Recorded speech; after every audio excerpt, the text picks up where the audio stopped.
You've arrived at Noble Growth.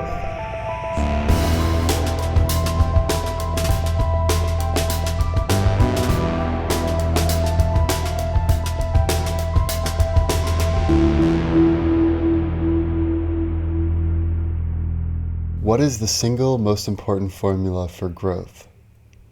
When I was a kid, my dad used to say that everyone is searching for the secret formula, whether that formula is how to make money, how to be happy, or how to succeed in your career.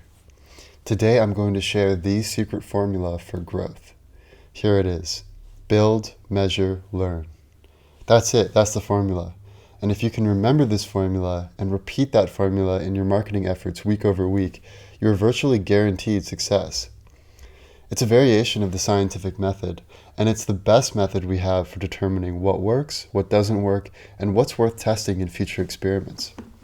Let's use an example to bring the growth cycle to life.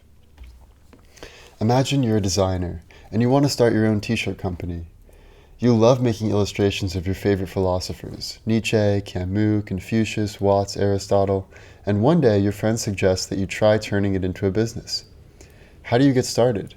What process should you employ to ensure that you are making real progress week over week, getting ever closer to your goal of being your own boss with your own business that has a nice passive revenue stream built on your passion for design and philosophy? Enter the growth cycle. Step 1, build. You start by building an MVP, a minimum viable product. You decide to use your Nietzsche illustration as your initial MVP since it's your own personal favorite design that you've created so far. You use a drop shipping company like Printful to automatically print new t-shirts as they're ordered and ship them to customers, all without ever needing to press a button. You build a simple website in Shopify or Squarespace to showcase your Nietzsche t-shirt and to provide a mechanism for web checkout. Now you need to find your first customers. You decide to run a few ads on Facebook and Instagram to see what types of people are most drawn to your product. Initially, you assume that older, highly educated, high-income people in the US who use Facebook would be most drawn to your product. You set aside a weekly ad budget of $100 to test your assumptions. Step 2, measure. After running your ads for a week with broad targeting, it's time to measure your results. To your surprise, it's actually younger people in Europe who are most drawn to your product, not older people in the US. And it's not Facebook that's the top performing ad platform. For you, it's Instagram. You notice that a lot of these young Europeans who like your product also are into punk rock music and poetry jams. You quickly calculate your initial cost per acquisition. After spending $100, you sell 2 t-shirts for an acquisition cost of $50 per shirt. Each shirt costs you $10 to produce, so your total cost is currently $60 per shirt. You're only getting $25 per shirt in revenue, so right now you're losing $35 with every sale. Obviously, that's not where you want to be, but the good news is that it's still super early and there is a lot of room for optimization. Step 3, learn. You write down your learnings in a notebook. Okay, target audience is Europeans, age 18 to 35, enjoy punk rock music and poetry jams, Instagram performs better than Facebook, baseline acquisition cost is $50. Now it's time to put your learnings into action. You launch a second round of ads that incorporate your recent learnings. You run your ads on Instagram only, you target people in Europe, age 18 to 35 only, and you modify the branding of your site so it has more of a punk rock poetry jam feel to it. You launch these ads with the same weekly budget of $100 and the growth cycle repeats itself. This time, your cost per acquisition is only $20. You're still losing $5 per shirt once you take the cost of goods sold into consideration, but that's a lot better than losing $35 per shirt. You also learn that, out of all the European countries, Germany performs the best, which makes sense since Friedrich Nietzsche was from Germany. You also notice that the people in Germany who are most attracted to your product all like the same several punk rock bands, which you're able to see in your Facebook audience insights. Now you have an idea. What if you reach out to the managers of these punk rock bands and inquire about doing a co-branded collaboration? You quickly draft an email that explains how their fans love your Nietzsche t-shirts that you've created and that you would love to do a collaboration and you can both split the profits. Most of the bands never respond to your email, but one of them does and is interested. You both agree on creating a new co-branded t-shirt that has the Nietzsche design on the front and the punk rock band's logo on the back. You agree to split profits 50-50, and they agree to let you use their mailing list and Facebook page to promote the product. Since sending out emails and posting on a Facebook page is free, your profit margin goes through the roof. It still costs you $10 to produce each shirt, but now your acquisition cost has dropped from $20 to $0. That means you're now earning $15 in profit per shirt, with you keeping $7.50 and the punk rock band keeping the other $7.50 per shirt. The initial collaboration is so successful that the band now wants to do a whole series of co-branded Philosopher t-shirts. Pretty soon, you're selling hundreds of t-shirts and earning thousands in profits each week. Plus, as a result of all this traffic going to your website, your t-shirt brand is getting a lot of attention in its own right.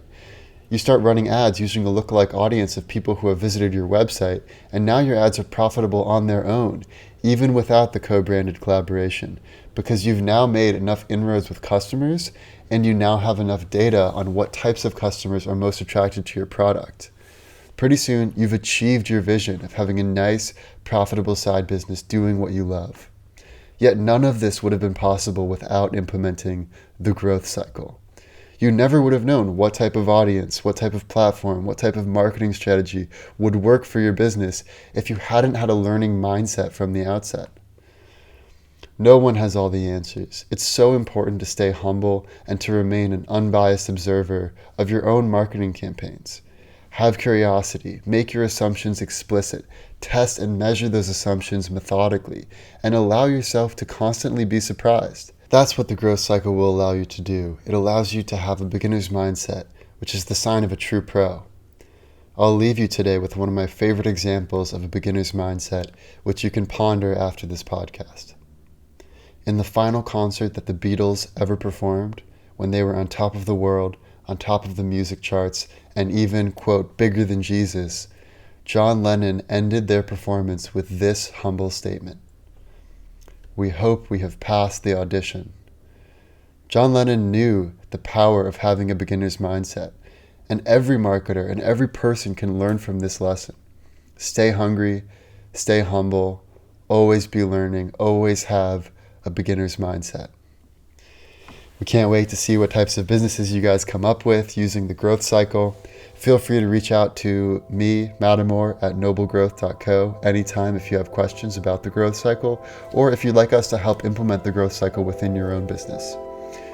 And until next time, keep growing. Welcome to Noble Growth. You are this universe, and you are creating it at every moment, because you see it starts now. You've arrived at Noble Growth.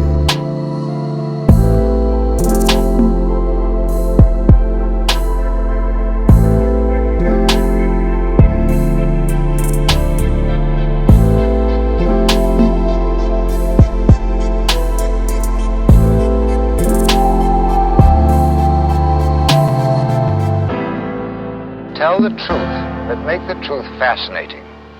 You know, you can't bore people into buying your product. You can only interest them in buying it.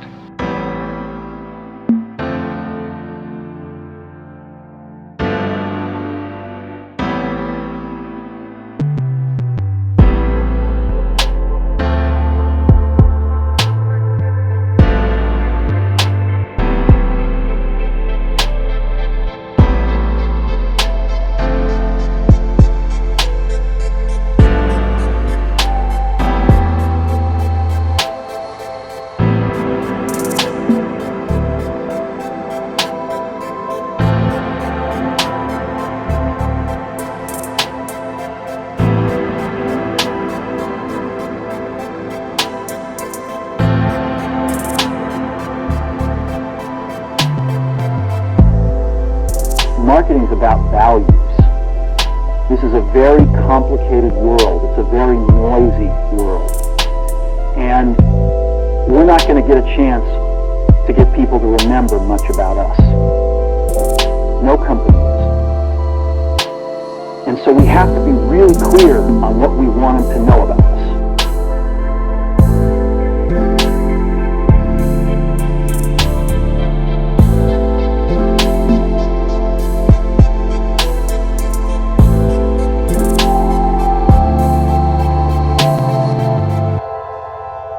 arrived at noble growth.